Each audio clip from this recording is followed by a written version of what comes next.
Hola, hola mis amigos queridos, ¿cómo están? He vuelto de nuevo con un nuevo videíto para animales, para motivarles, para seguir adelante, para tomar un oxígeno, para tomar un impulso, ¿verdad? Yo quisiera hacerte una pregunta. ¿Qué lugar ocupa Dios en tu vida? ¿Ah? ¿Qué lugar? Yo a veces le pregunto a la gente, ¿cuáles son sus prioridades? ¿No? Y me dicen, mi hijo, mi trabajo, mi novio, cualquier otra cosa. Y muy poquita gente dice Dios, ¿verdad? Porque a Dios le consideran como una religión. Y como hay muchas personas que han hecho también quedar mal, y no solo en esta época, sino también en la época de Jesucristo. Por eso Él les decía hipócritas a los fariseos, que son como serpientes, les decía. También les decía que son como sepulcros, por fuera blancos y por dentro podridumbre, decía Jesucristo en el tiempo que Él vivió. Entonces, en todas las épocas ha habido malos servidores y buenos servidores dentro del Evangelio, dentro del reino de Dios. Pero los seres humanos fallan y eso siempre, siempre va a acontecer, ¿verdad? Entonces, lo importante es que tú le pongas en el primer lugar de tu vida a Dios y que no consideres que Dios es una religión ni tampoco algo que está pasado de moda, ¿verdad? Sino es algo que te inspira y te impulsa y es un motor de vida. Por decir, tú al calor no lo ves, pero lo sientes. Por ejemplo, al frío no lo ves, pero igual lo sientes, ¿verdad? Entonces, esas cosas que no tienen explicación, que aunque no los veamos, los sentimos, así es Dios. No lo vemos, pero sentimos su poder. Si tú ves un ocaso, un amanecer, si ves en la playa, y ahora que estuve en la playa, que les puse los videitos en Facebook, aquí también, entonces veía yo el mar, su intensidad, veía su inmensidad, su poderío del mar.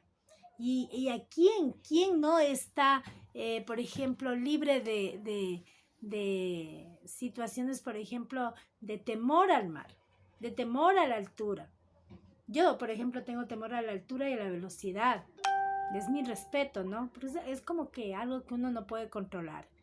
Y asimismo, Dios es un ser que existe y es tan respetuoso de tu libre albedrío que Él nunca le toma la fuerza a la gente. Los seres humanos tomamos a la fuerza a las personas para que creamos a lo mejor en ellos, que les respetemos, que les admiremos, que le amemos, quieren como a la fuerza. Pero en cambio Dios no. Dios solamente por amor podemos sentirle a Él. Solamente es una decisión de amor. Decides creer y amar en Él, a Él, digamos. Entonces, siempre la gente nos enseña una religión, que la misa, que el padrecito, que el pastor y todas esas situaciones. Y ustedes ven que los líderes nos han hecho quedar mal.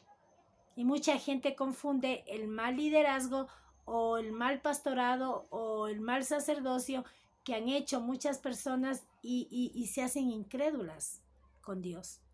Pero Dios va mucho más que eso, es un estilo de vida. Tú eliges creer y vivir bajo sus mandamientos, bajo su doctrina, su enseñanza.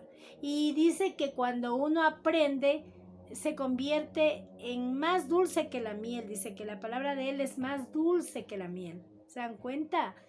Pero uno no entiende hasta que no lee. Cuando tú lees la palabra, ahí tú te vas enamorando de Dios, te vas apasionando de Dios. Y te das cuenta que Dios no es una religión, sino que Él es como un ozono, como un oxígeno, como un relámpago que te da fuerza y te impulsa para vivir cada día. Y es como una vitamina que te da, como un motor que te da para vivir. Porque si no le tomas en cuenta a Él, viene la depresión, la tristeza, la angustia, el afán del día a día. Y mucha gente se enferma. Cuando tu psiquis, cuando tu mente está enferma, cuando tu espíritu y tu alma está enferma, también se enferman los órganos. se enferma tu corazón, tienes problemas de hipertensión, depresión, problemas cardíacos, problemas de metabolismo por la parte emocional, problemas de diabetes, de cáncer por la parte emocional y espiritual. Entonces está comprobado científicamente que la mayoría de enfermedades se originan cuando tú estás enfermo del alma, cuando estás enfermo de tu espíritu. Por eso hay mucha gente que cae en la depresión, cae en la tristeza, en el estrés. Y no nos damos cuenta porque sonríen, por estar cerca de nosotros, y no nos damos cuenta que están enfermos de la tristeza, que están enfermos de no tener esperanza, porque ven un mundo vacío, un mundo sin valores, un mundo de perdición, un mundo de corrupción, que ese ejemplo que nos dan nuestros políticos, nuestros presidentes, nuestros líderes religiosos, nuestros profesores, nos han dado un mal ejemplo terrible. ¿Por qué? Porque se han ido los valores. ¿Y los valores de dónde viene? Desde mamá, papá, desde la casa. Cuando engendras a tu hijo, dale valores. Y el primer valor de todos los valores es el amor a Dios, puro y sincero, sin ninguna carga. Por eso Jesús dijo que los judíos en ese tiempo, los fariseos, ponían cargas. Ni ellos podían, peor los demás.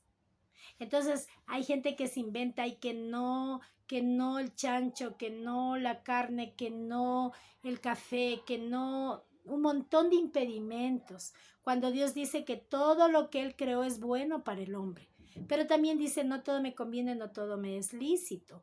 Entonces, todo lo que Dios creó es bueno, pero también es importante tener el conocimiento para poder elegir una buena comida, que te guíe un nutricionista, cuando fue la última vez que te tomaste un examen de sangre para ver cómo está tu sangre.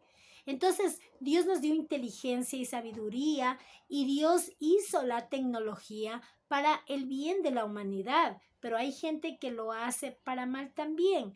Pero la tecnología ha revolucionado el mundo porque, por ejemplo, en Israel ahora hay operaciones de corazón con una cámara diminuta, por ejemplo.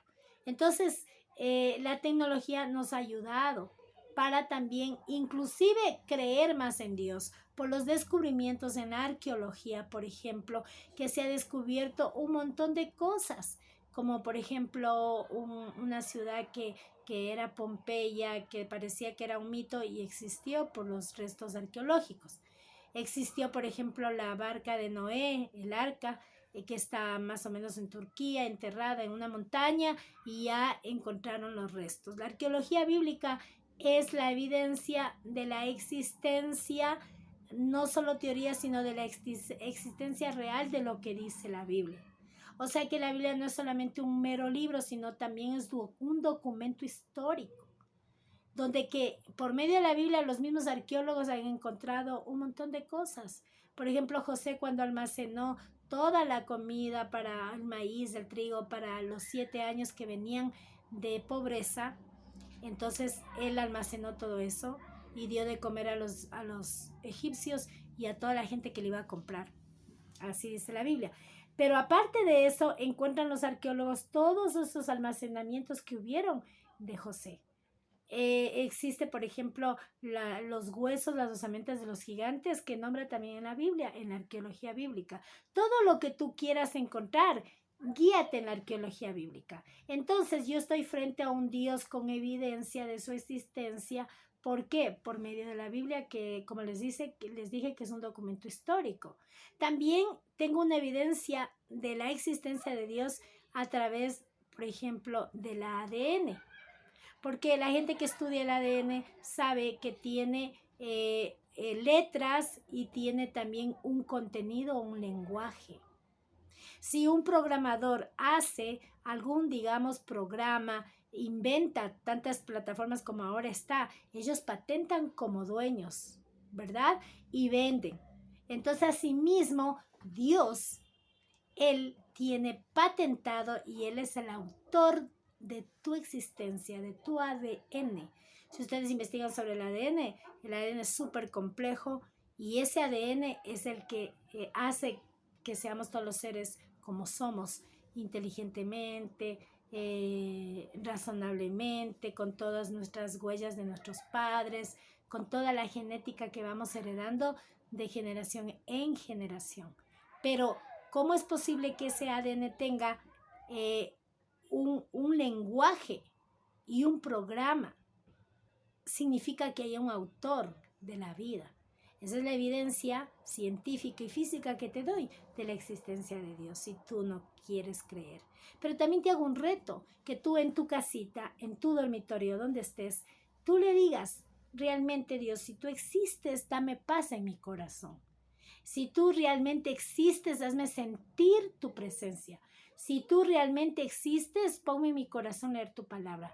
Y si tú dices eso de corazón, así humildemente, yo te garantizo que tu vida va a ser transformada. No por una religión, no por un mito, sino por el Todopoderoso que es Dios, aquel que es el autor de la vida, aquel que ha creado y como evidencia nos deja la naturaleza, los paisajes, los abismos, las cascadas, todas las situaciones que vemos físicamente, que nos deslumbramos con los paisajes.